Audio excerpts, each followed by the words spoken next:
avant là, nous disons, parler avec un chrétien même, c'est pas bon. Dans la Bible et dans le Coran, le Dieu est unique.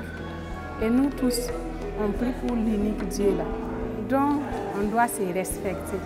Que tu sois musulman, que tu sois catholique, que tu sois protestant, que tu sois pur, que tu sois foncé, que tu sois quoi. En tout cas, on partage les ressources ensemble. Donc, il ne reste que pour conserver ce bien commun là. On est obligé de se tolérer, on est obligé de cultiver la paix au sein de nous. Au moins pour pouvoir survivre.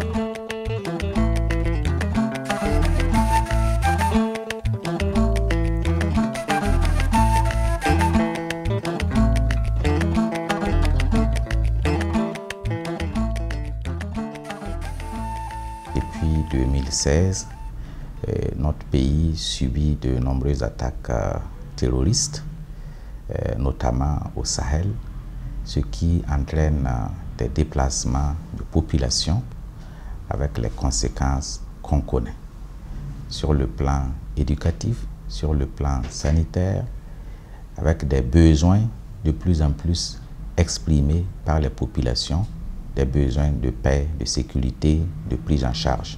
On s'est rendu compte que oui, cette crise, elle était due aussi et principalement au fait qu'il y a une érosion, de la cohésion entre les communautés, mais à l'intérieur de la société, entre les générations aussi. Il y a un problème de communication aussi, et un problème de confiance entre l'État et les populations notamment. Donc c'est tous ces liens qu'il faut essayer de renforcer pour être plus solide face à des crises sécuritaires comme on connaît actuellement au Burkina. Ce qu'il faut surtout pour la paix, c'est la compréhension des peuples. Cette maxime a guidé le consortium Solidar Suisse, l'Union fraternelle des croyants de Dori UFC, avec l'appui financier de l'Union européenne, a lancé en 2019 le projet Dialogue inclusif pour mieux vivre ensemble. Alors, l'Union européenne en Afrique de l'Ouest travaille de plus en plus sur la réponse à la problématique du délitement de la cohésion sociale et plus particulièrement au Burkina Faso. À partir de 2015, nous nous sommes intéressés à cela. Nous avons activé des financements de manière pertinente à partir de 2017 afin de financer plusieurs partenaires pour qu'il y ait une meilleure réponse au niveau du terrain, pour faciliter effectivement tous les angles d'attaque sur la cohésion sociale, que ce soit le dialogue entre les communautés, que ce soit le dialogue entre les différentes religions, entre les forces de sécurité et la population locale ou entre les groupes eux-mêmes. Ce projet s'inscrit dans cette recherche de la paix, notamment dans la région du Sahel. Nous pensons que c'est à travers le dialogue entre les communautés, entre les religions, mais aussi à travers la promotion d'une politique d'emploi axée sur les besoins des jeunes, pour éviter que certains ne se radicalisent parce qu'ils n'ont pas quelque chose à faire, mais aussi pour leur permettre d'avoir un avenir meilleur. Nous travaillons dans ce projet-là avec des comités locaux de paix. Mais ces comités locaux de paix sont constitués dans les villages, donc c'est des structures vraiment au niveau local, sont constitués de personnes volontaires et des personnes identifiées par les habitants du village. Il y a par exemple l'imam du quartier qui est sollicité, il y a par exemple le leader communautaire qui est sollicité, il y a par exemple le représentant des jeunes, le représentant des femmes et toutes les couches socio-professionnelles théoriquement proposent une personne qui accepte bien volontiers de faire partie de ce comité local de paix. Ces comités locaux de paix, actifs dans 12 villages, bénéficient de formations sur les mécanismes de prévention et de gestion des conflits. À ce jour, ce sont 61 d'entre eux qui ont été outillés sur les implications dans la recherche de la paix. Qu'est-ce qu'on attend par considération? Lorsque on est dans une situation de conflit, c'est le fait de recourir à une tierce personne qui va faciliter le dialogue entre les parties là, afin d'aboutir à une solution plus acceptable pour les deux parties.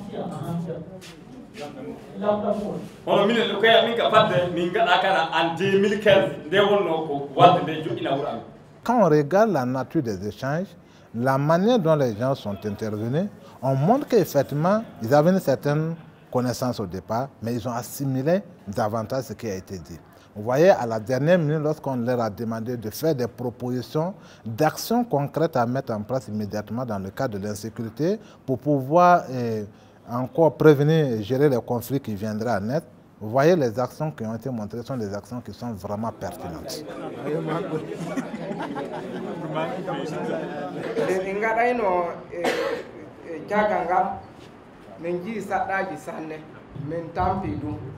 hunde ko waɗi fof importana ɓiya fa commune ya wata sa haala hanto am fof taw mum fof nguli waɗi voilà jonka komin ɓe joɗɗini caggal ngal jonka ko waɗi fof ɓe noddanmi saɗɗa waɗi kam wonde jomme gese e jomme jom dabaji min naati famin ponɗiɗi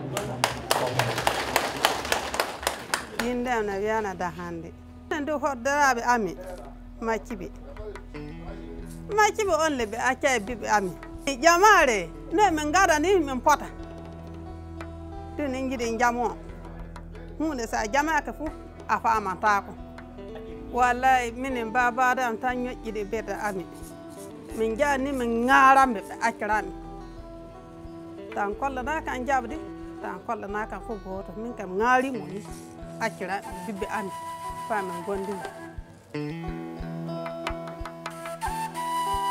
Je donne un exemple. Par exemple, au niveau de Djomga, en tout cas, eux-mêmes, ils ont dit qu'ils ont constaté que depuis il y a ce comité de paix, il y a moins de convocations qui viennent à la gendarmerie. Avant, là, pour un rien seulement, les gens sont à la gendarmerie. Pour un rien seulement, les gens sont à la gendarmerie. Mais en tout cas, depuis qu'ils sont là, en tout cas, ça a beaucoup diminué. Parce qu'il y a des choses même qu'ils amènent à la gendarmerie, ce n'est même pas la peine d'amener à la gendarmerie. Et ça crée des discussions encore au sein du village. Parce que chez nous, le père, en tout cas, dès que quelqu'un t'amène à la gendarmerie, là, entre vous, là, c'est pas fini, mais vraiment, vous ne pouvez plus être en bon terme encore. Dans le cadre des activités, le projet a créé le contact entre les comités locaux de paix et les autorités.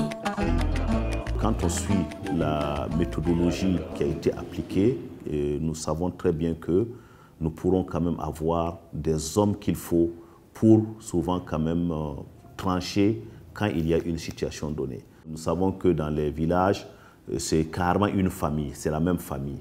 Et étant une famille, si vraiment on se penche d'un côté, tout de suite, on envenime la situation. Mais si vraiment on est impartial, je me dis que vraiment, là, la vérité pourrait être dite.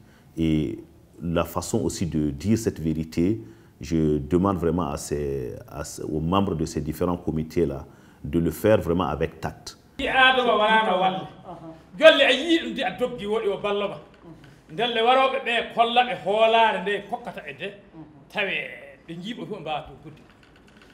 tient à dire au FDS là de faciliter l'approche de la population envers eux. Ils viennent à leur niveau avec des petits problèmes. Ils pouvaient résoudre eux-mêmes là-bas en société. C'est vrai, il peut arriver un problème qui dépasse manifestement leur force. Là, il peut faire référence au FDS.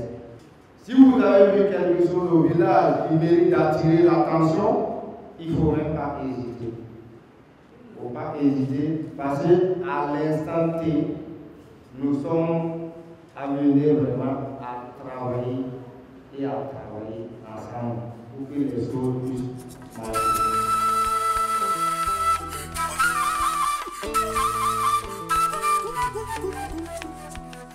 Nous attendons qu'au sortir de ce symposium, il y ait vraiment des actions opérationnelles qui permettent une meilleure collaboration et une meilleure cohésion entre les civils et les FDS. Donc il y a cette nécessaire collaboration entre les deux entités pour vraiment assurer la paix et puis pouvoir booster hors du pays ces forces de mal qui nous sèment la désolation tout le temps. Je connais son nom. Je connais son nom. Je connais son nom. Pour mieux renforcer la collaboration entre les jeunes et les forces de défense et de sécurité, le consortium Solidaire Suisse, UFC, a initié un débat pour briser les barrières. Qu'est-ce que c'est que les FDS? est-ce que les FDS sont-ils des hommes particuliers? Sont-ils des citoyens? Pour moi, c'est un civil qui apporte une tenue. Donc nous sommes tous des citoyens et que nous devrions ensemble combattre en fait ce qui nous arrive actuellement.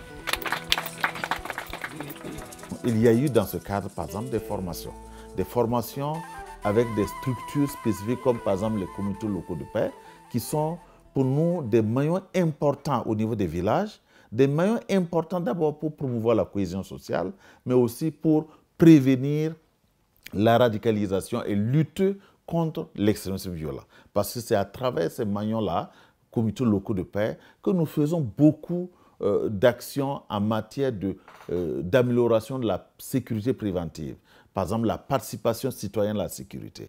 Chaque individu a cette compréhension qu'il est un maillon important de toute la chaîne sécuritaire nationale et qu'il a un rôle à jouer pour que la chaîne globale donc, puisse avancer harmonieusement.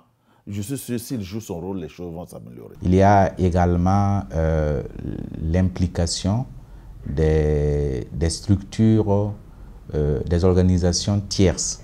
Il y a une organisation au niveau de Gorom Gorom, une organisation au niveau de Djibo et une organisation au niveau de Dori. Ces structures ont été formées, notamment sur la mobilisation des ressources, sur l'animation des différentes sensibilisations entrant dans le cadre de la promotion de la paix, même l'organisation des jeunes pour leur implication dans la coopération civilo-militaire.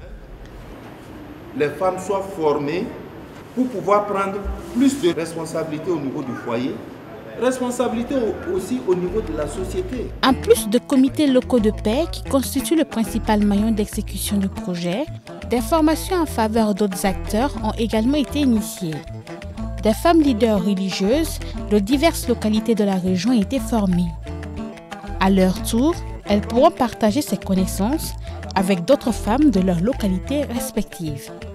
Les musulmans et puis les chrétiens sont venus nous donner des conseils et j'ai appris que c'est bon. Aujourd'hui, musulmans ou chrétiens, nous sommes tous les enfants de Ada. Donc tu peux être chrétien et puis ton enfant même part à la mosquée ou bien à l'église protestante pendant que tu es catholique. Bon, pendant qu'il est enfant, tu vas l'éduquer et ta religion. Mais s'il grandit, il veut changer de religion. Tu ne peux pas le forcer.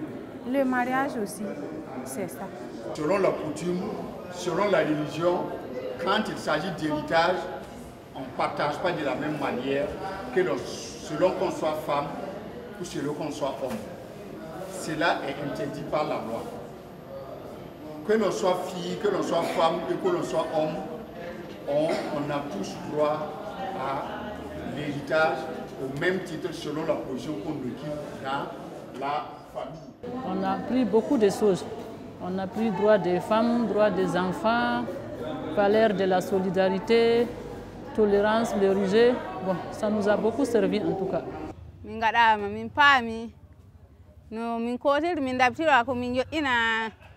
min tindino heddiɓe wuuro kamin keɓa min ndaara ko wuuro reeno illa masibaji ɓeydaki e leydi men. Au regard du rôle des journalistes dans la gestion des crises, une vingtaine de professionnels des médias ont été outillés sur le journalisme sensible au conflit. Il existait des signes avant-coureurs de l'effritement du tissu social et la question de l'extrémisme violent qui effrite sérieusement notre vivre ensemble au niveau du Burkina Faso.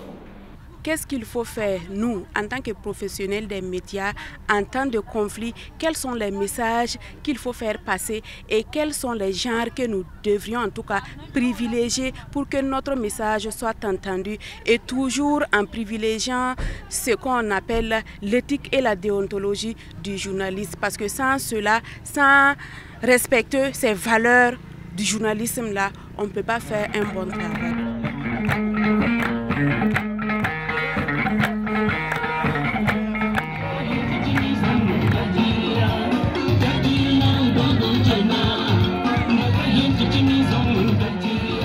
la dynamique de rapprocher les différentes communautés, une foire multi-acteurs dénommée la Journée des communautés du Sahel a regroupé les différents groupes ethniques de la région. Et puis c'est délicieux. Ah, tes oreilles sont comme ça.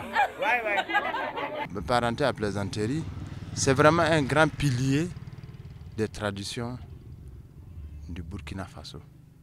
Et ce pilier-là peut nous aider à résoudre un bon nombre de défiances, de problèmes. Le projet Dialogue inclusif pour un mieux vivre ensemble est à sa première année d'exécution. Il a bénéficié du soutien financier de l'Union européenne. Créer les conditions d'une coexistence pacifique entre les différentes communautés, c'est la mission du projet.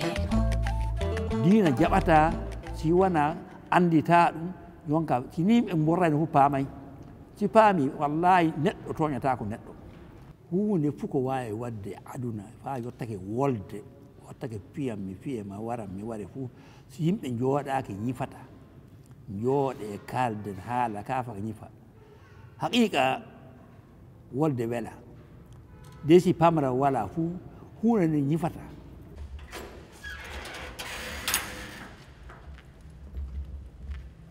Tous nous désirons la paix. Tous nous cherchons la paix, quelle que soit notre appartenance religieuse.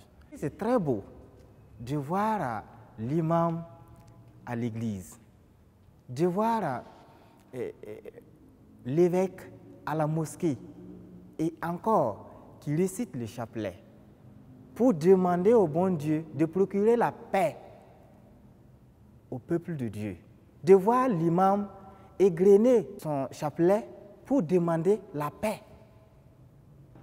C'est magnifique. Mais vraiment, il y a solidarité. Donc, andini en sabu, kon langal na uri en sembe, mais c'est andina ma c'est en outamo. Na c'est en kebangude magal. Quand j'écoute les témoignages, je suis satisfait. Je crois qu'on a bien fait d'avoir créé des comités locaux de paix dans les villages. Parce qu'au regard des résultats qu'ils ont, certainement que ça peut attirer l'attention et l'intérêt des autres villages. Après une première année de mise en œuvre, nous avons des motifs réels de satisfaction. Satisfaction parce qu'on a pu toucher les publics visés. Donc, nous pouvons dire que de ce point de vue, la mobilisation des acteurs pour la suite du projet a été un succès.